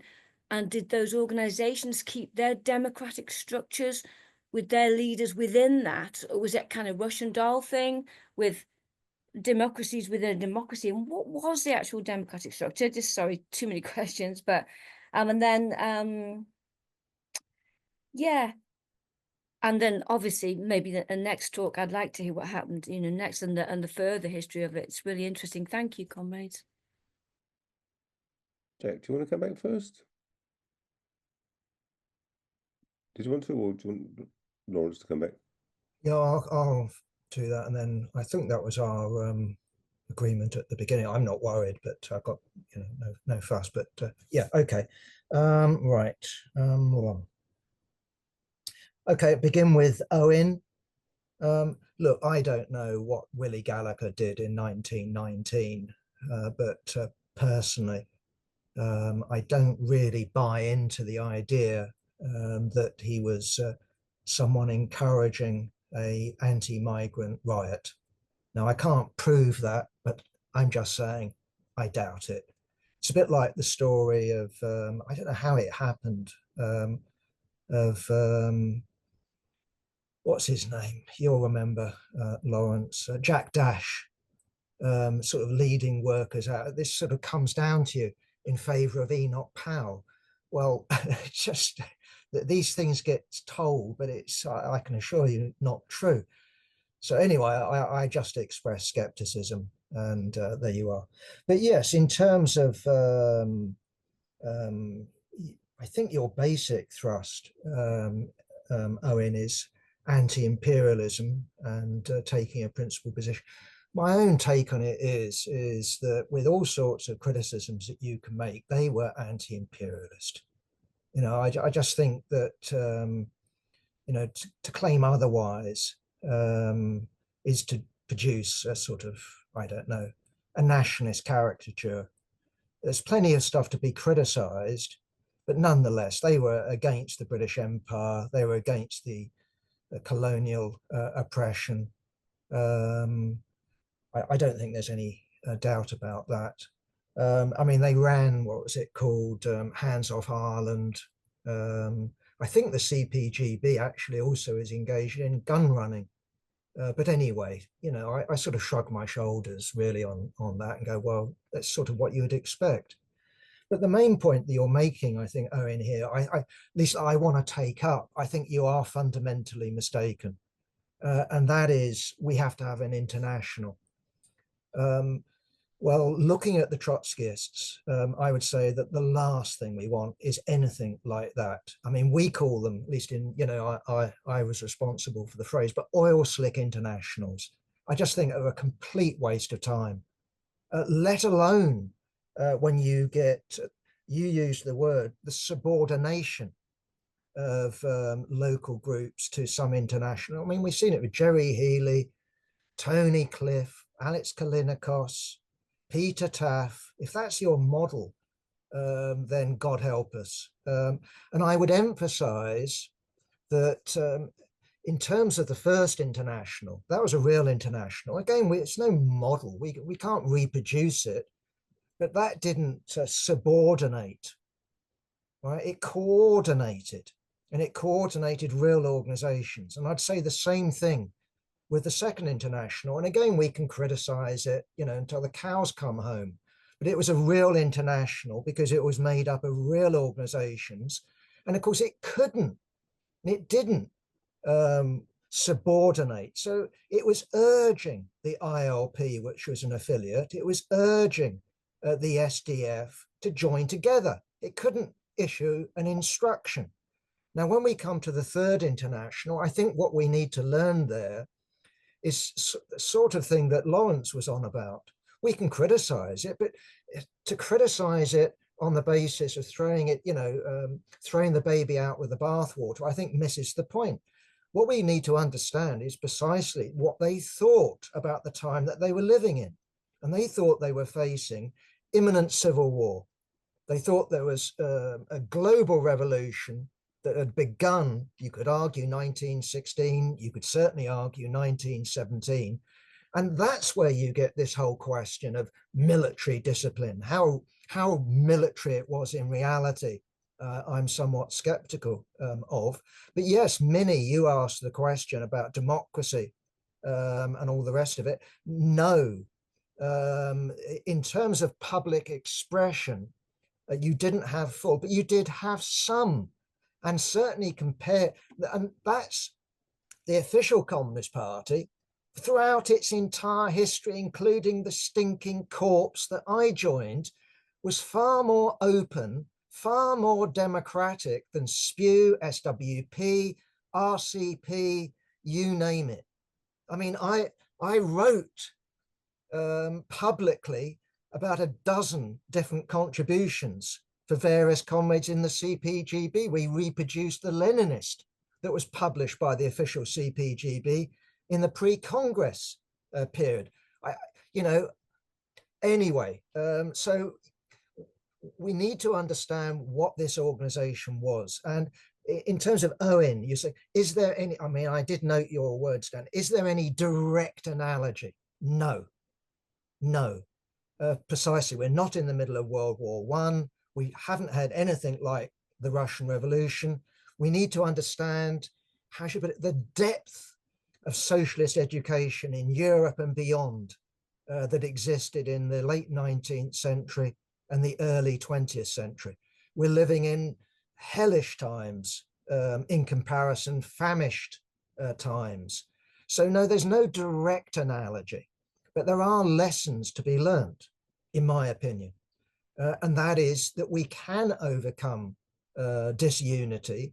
The question is how? I'm not waiting for Lenin. I'm not waiting for the Russian Revolution. I'm not waiting to, how should I put it, universalize civil war Bolshevism. I think that would be a fundamental mistake that we see played out in miniature on the left today. No, but there are still lessons to be learned. That's what I would argue. And in terms of Paul, I haven't read. I mean, Lawrence, you're going to have to fill me in on Walter Kendall's. I haven't got him on my bookshelf. I don't know. But if he was arguing that, look, this is a bit artificial, there would be a truth there. But that's, to me, that again, I haven't read his book, and so I don't want to put words in his mouth. But yes, there will be a truth there. That if we look at what the Communist Party expected, the period that Lenin was expecting, the Communist International was expecting, if they'd known what was going to happen, I would hope they would do it differently. But that applies to all of us, surely, if we've got brains.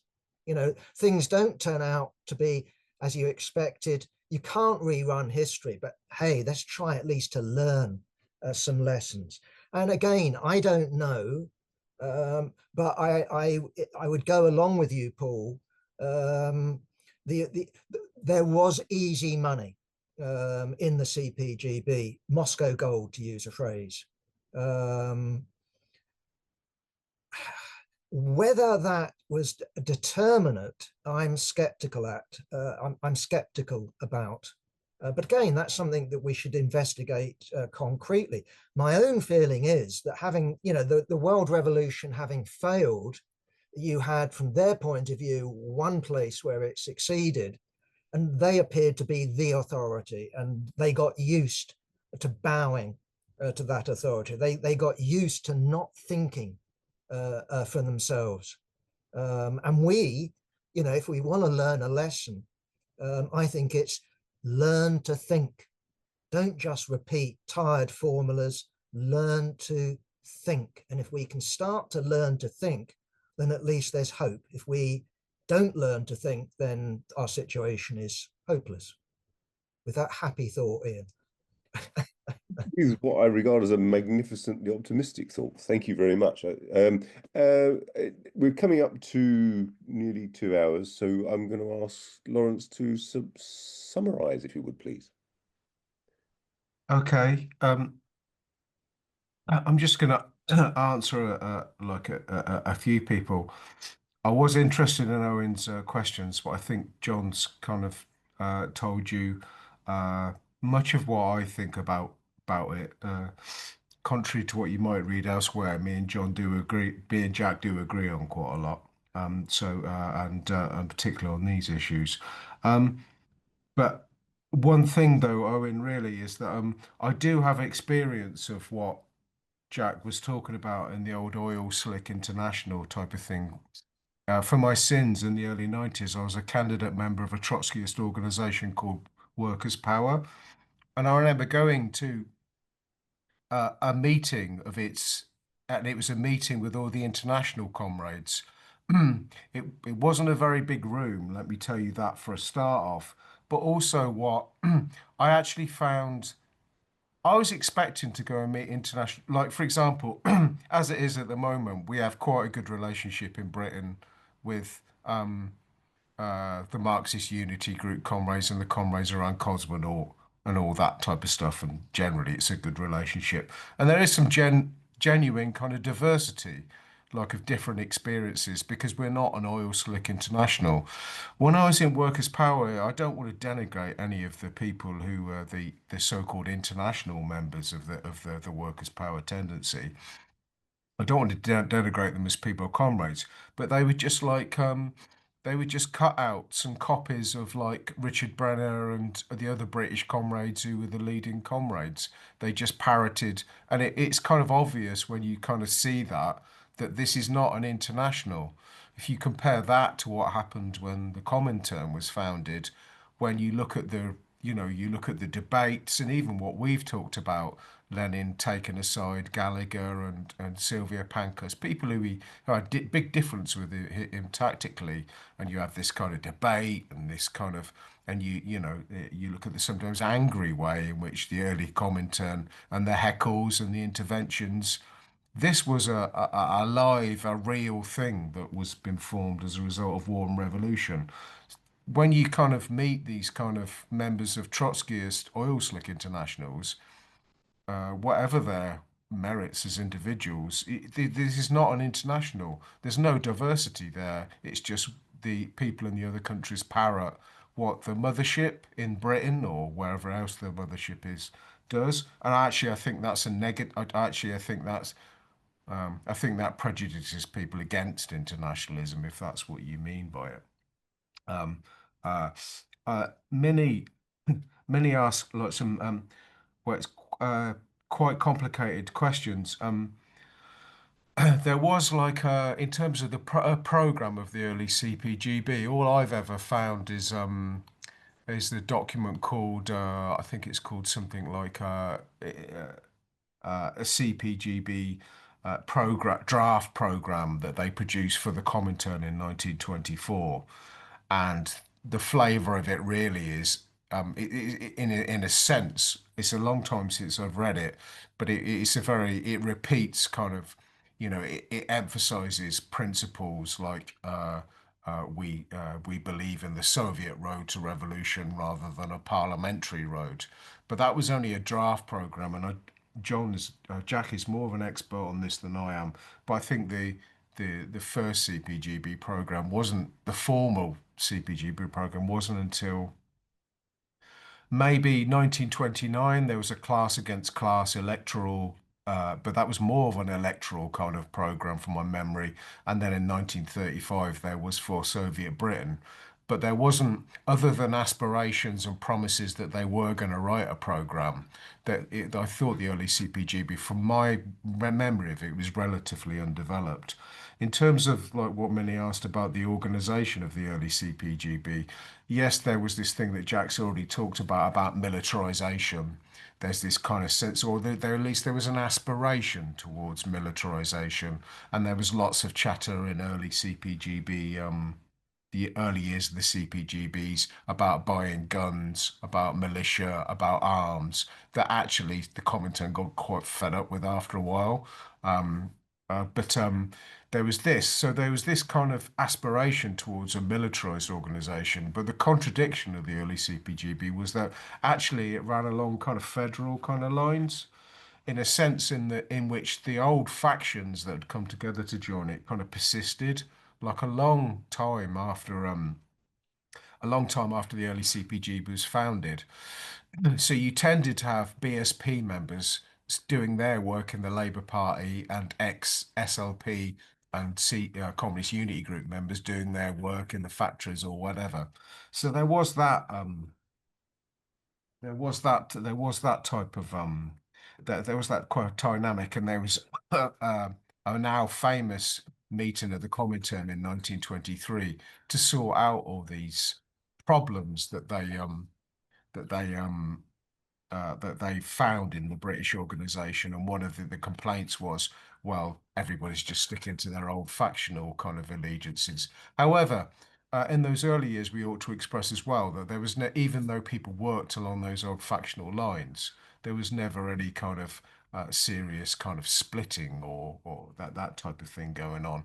And there was some open debate in CPGB journals, but there wasn't an awful lot. It tended to be in more journals aimed at the party kind of cognoscenti, like Communist Review and that's kind of thing. Although even all the early CPGB publications, they all had letters columns in, and they all relied upon workers' correspondence. So it's not like you would see in a trot paper now, where you don't get any letters and you just get a kind of unified kind of line.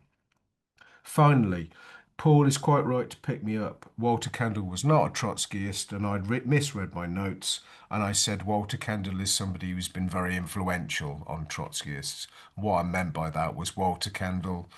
He wrote the book that Paul's talking about, the revolutionary movement in Britain, I think it's called. It tended to be popular amongst people who were very skeptical about the CPGB for all of its kind of history. Refusenicks, if you like, of the CPGB's history. And I think Paul's quite right, because things like the 21 conditions were a problem. 21 conditions, which are effectively the Comintern's 21 conditions, which is by what all parties were admitted to the Comintern on. That doesn't allow for factional viewpoints inside it, and the emphasis within it is on a kind of militarized kind of discipline. And even Lenin, of course, said that the theses were too kind of Russian. That was the kind of problem. So I'm well aware of all the contradictions around it. The problem I have with Walter Kendall really is that I do think in terms of he does look through the wrong end of the telescope, and he equates what happened later on with Stalin's rise to power and the bureaucratization of the Comintern, and he runs a straight line back from that to the early CPGB. I actually think that's kind of wrong. I actually think we can discuss, yes, the Soviet influence on the early CPG wasn't all positive. There was too much easy money kind of knocking around. And that there are problems in that if you have one party has the prestige of winning and leading a revolution, and the rest of them are all kind of parties that haven't led a successful revolution. There's that kind of problem.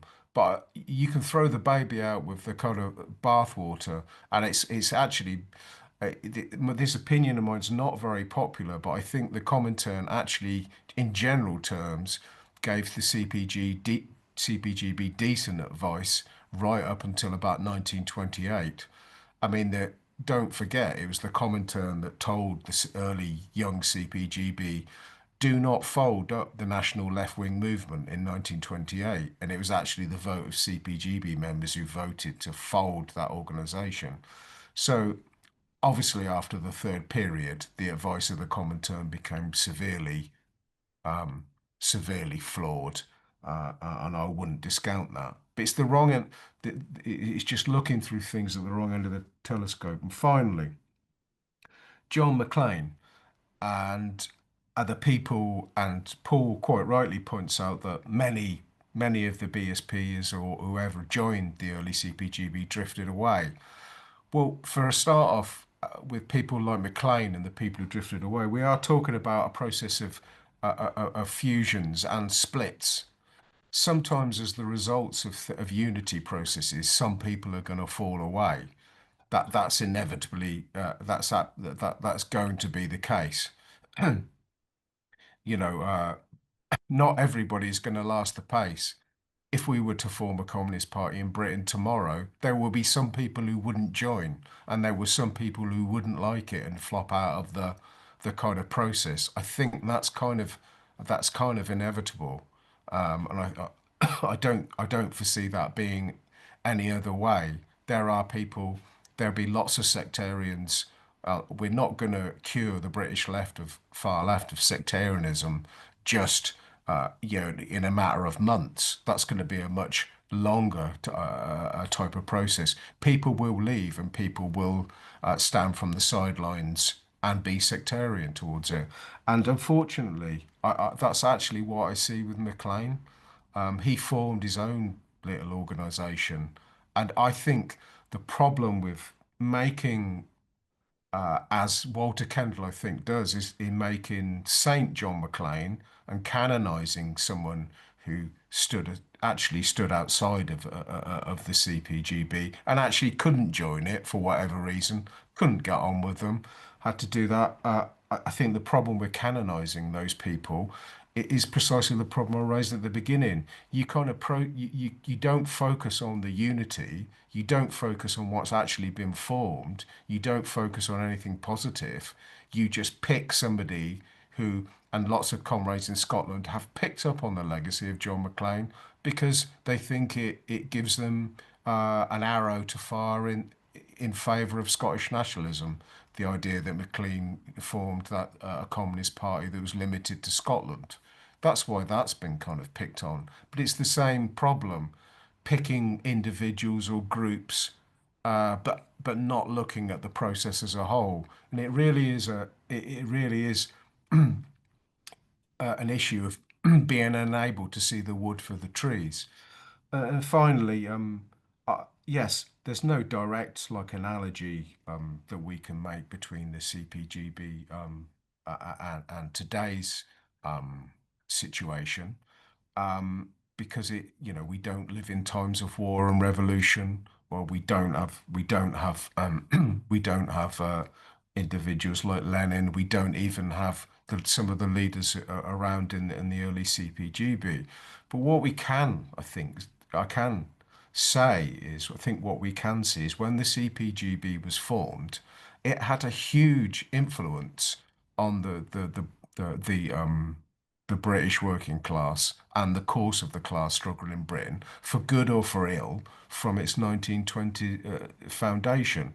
And the influence of the CPGB and the problems of the CPGB percolated through the British working class movement right and through until the 1980s miners' strike, when many of the miners' leaders were or had been Communist Party members, and their politics were reflections of the CPGB's kind of politics. Mick McGaughey, Scargill had been in the YCL, and his father had been a CPGB. This is an organisation that had a huge impact. There was still, even in a slightly dilapidated state of individuals and charismatic leaders, was still leading sections of the working class in the 1970s, in place of strife and all that type of stuff. Now, no one's trying to paint a very romantic picture of what the CPGB was in the 1970s, because it was awful. But what we see from that early fusion process, and a party that was genuinely linked to an actual process of war and revolution, and that had been able to join its forces, its influence, and we still today, the Communist Party still influences. Look at Jeremy Corbyn. Where did Jeremy Corbyn's politics come from? Jeremy Corbyn's politics came from a version of the CPGB's British Road to Socialism. That's what his strategy was based around. But what I'm saying to this, if we could, it would certainly be a massive step forward if we were able to join significant parts of the far left sects that exist at the moment. If we built a force of 2,000, that would have an impact upon the British working class far beyond anything that we can achieve in our piffling kinds of ones and twos. I'll shut up because I've gone on too long. In my opinion, not nearly enough. I mean, I've personally found both contributions absolutely excellent, as well as those from the floor. The aim of Why Marx, along with the CPGB, talking about socialism from a Marxist point of view, and Prometheus, is to learn from our history, to patiently discover what we need to know to build a mass communist party for the future. And so, comrades, we will continue this next week, where I think we are looking at the Communist Party of Great Britain and the general strike. And also, let's remember that there is the Communist University taking place in central London from the 31st of July to the 7th of August, for anyone who wish to join us for the whole period or for parts of it. And otherwise, I look forward to seeing you all next week. Thank you very much, comrades. Thank you. Good night.